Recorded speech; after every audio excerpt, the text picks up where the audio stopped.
Okay, this video is on Method C for finding the least common multiple.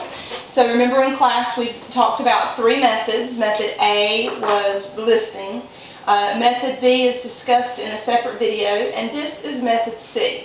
Method C works well with two or more composite numbers. So that means if you're asked to find the least common multiple of three composite numbers, Method C is really the best method to use.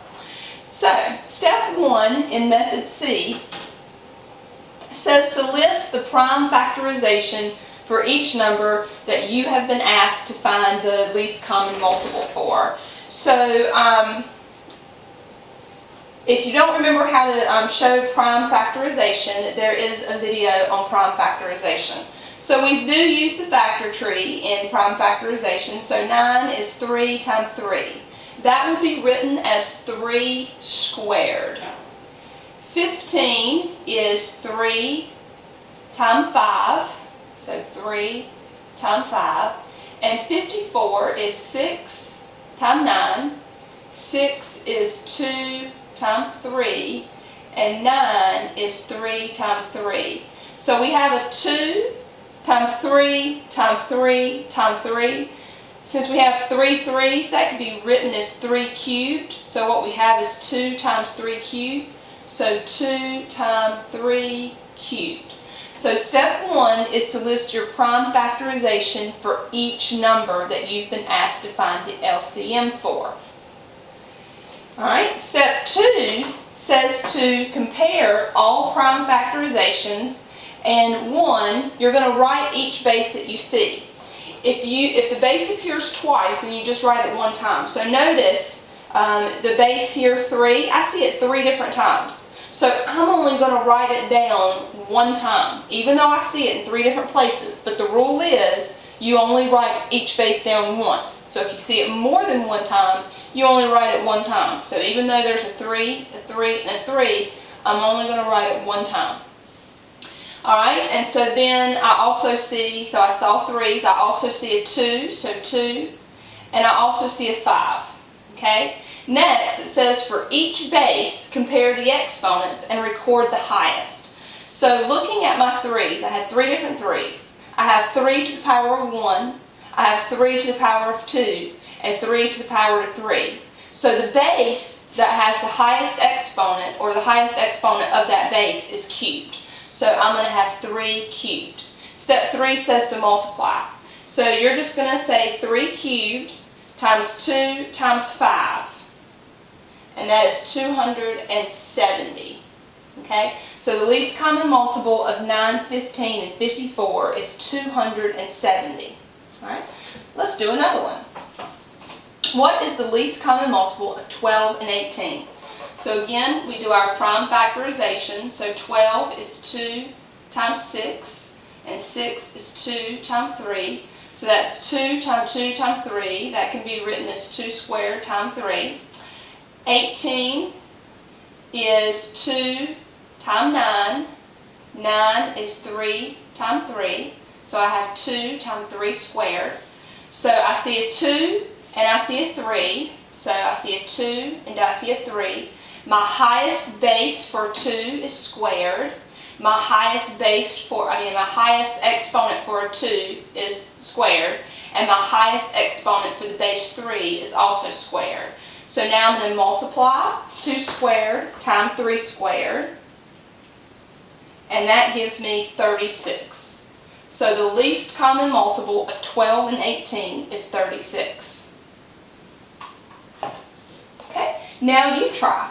There are 3 questions, and I would recommend pausing the video, using Method C to solve each question, and then resuming play to see the solutions.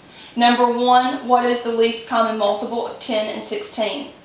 Number 2, what is the least common multiple of 15, 35, and 40?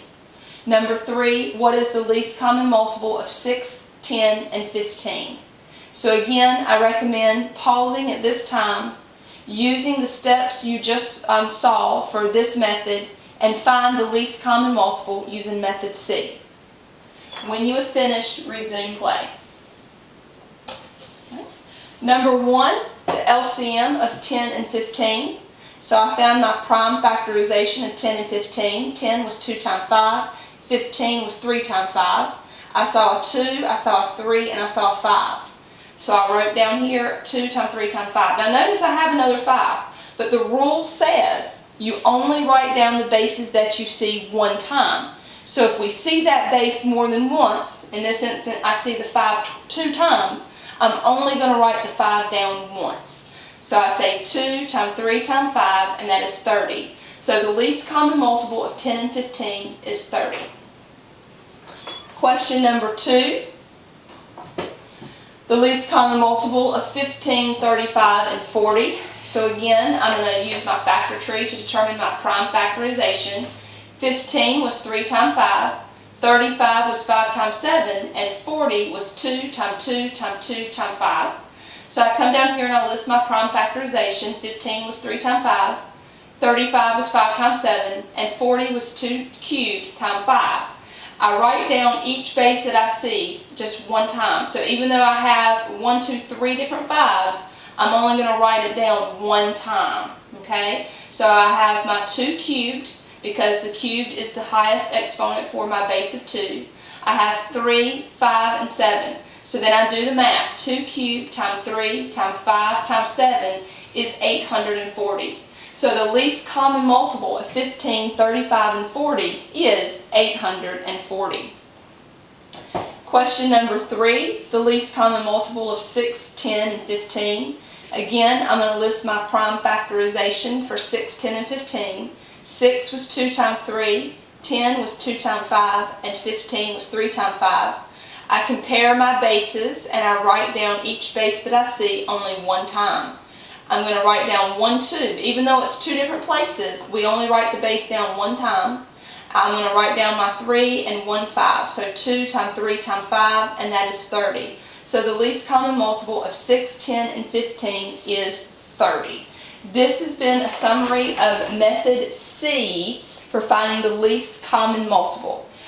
I suggest you pick one method that you like and really become proficient at it. Since Method 3 works really, really good when you have 2 or more composite numbers, when you have 3 composite numbers or 4 composite numbers, I would suggest getting really proficient using Method C, this method, because it works well with 2 or more. Method B works just well with 2 numbers. And Method 1 is very time consuming. So Method C is probably the method you want to pick to become proficient at. So watch this video again, go through the problems again, even though you already know the least common multiple of each, just for practice.